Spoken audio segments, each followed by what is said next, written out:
Chapter 14. Then the whole community broke into loud cries, and the people wept that night. All the Israelites complained about Moses and Aaron, and the whole community told them, "If only we had died in the land of Egypt, or if only we had died in this wilderness. Why is the Lord bringing us into this land to die by the sword? Our wives and children will become plunder. Wouldn't it be better for us to go back to Egypt?"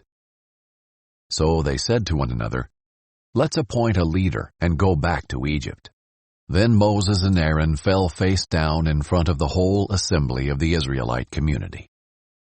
Joshua son of Nun and Caleb son of Jephunneh, who were among those who scouted out the land, tore their clothes and said to the entire Israelite community, "The land we passed through and explored is an extremely good land. If the Lord is pleased with us, He will bring us into this land, a land flowing with milk and honey, and give it to us. Only don't rebel against the Lord, and don't be afraid of the people of the land, for we will devour them. Their protection has been removed from them, and the Lord is with us. Don't be afraid of them." While the whole community threatened to stone them, the glory of the Lord appeared to all the Israelites at the tent of meeting. The Lord said to Moses, "How long will these people despise me? How long will they not trust in me, despite all the signs I have performed among them? I will strike them with a plague and destroy them. Then I will make you into a greater and mightier nation than they are."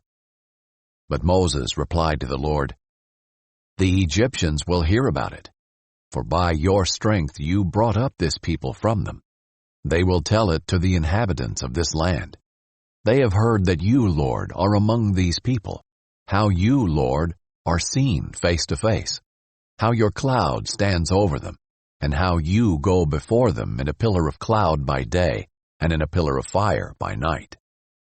If you kill this people with a single blow, the nations that have heard of your fame will declare, 'Since the Lord wasn't able to bring this people into the land He swore to give them, He has slaughtered them in the wilderness.'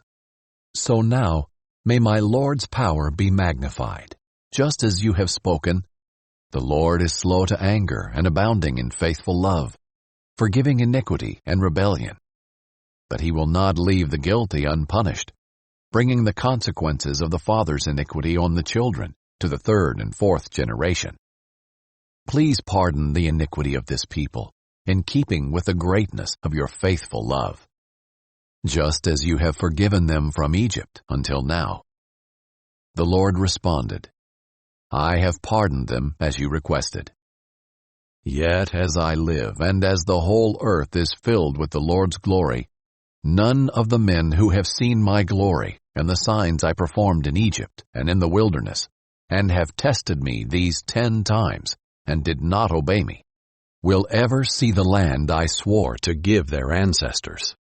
None of those who have despised me will see it.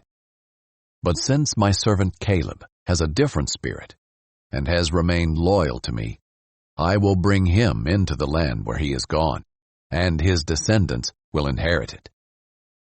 Since the Amalekites and Canaanites are living in the lowlands, turn back tomorrow and head for the wilderness in the direction of the Red Sea." Then the Lord spoke to Moses and Aaron, "How long must I endure this evil community that keeps complaining about me? I have heard the Israelites' complaints that they make against me. Tell them, as I live, this is the Lord's declaration. I will do to you exactly as I heard you say. Your corpses will fall in this wilderness, all of you who are registered in the census, the entire number of you, 20 years old or more, because you have complained about me. I swear that none of you will enter the land I promised to settle you in, except Caleb son of Jephunneh and Joshua son of Nun. I will bring your children, whom you said would become plunder, into the land you rejected, and they will enjoy it. But as for you, your corpses will fall in this wilderness. Your children will be shepherds in the wilderness for 40 years, and bear the penalty for your acts of unfaithfulness, until all your corpses lie scattered in the wilderness. You will bear the consequences of your iniquities 40 years, based on the number of the 40 days that you scouted the land, a year for each day. You will know my displeasure.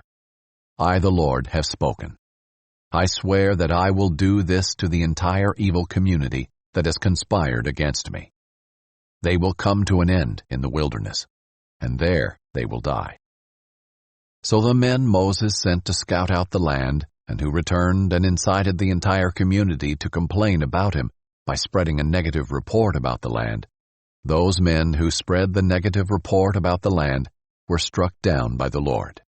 Only Joshua, son of Nun, and Caleb, son of Jephunneh, remained alive of those men who went to scout out the land. When Moses reported these words to all the Israelites, the people were overcome with grief. They got up early the next morning and went up the ridge of the hill country, saying, "Let's go to the place the Lord promised, for we were wrong." But Moses responded, "Why are you going against the Lord's command? It won't succeed. Don't go, because the Lord is not among you, and you will be defeated by your enemies.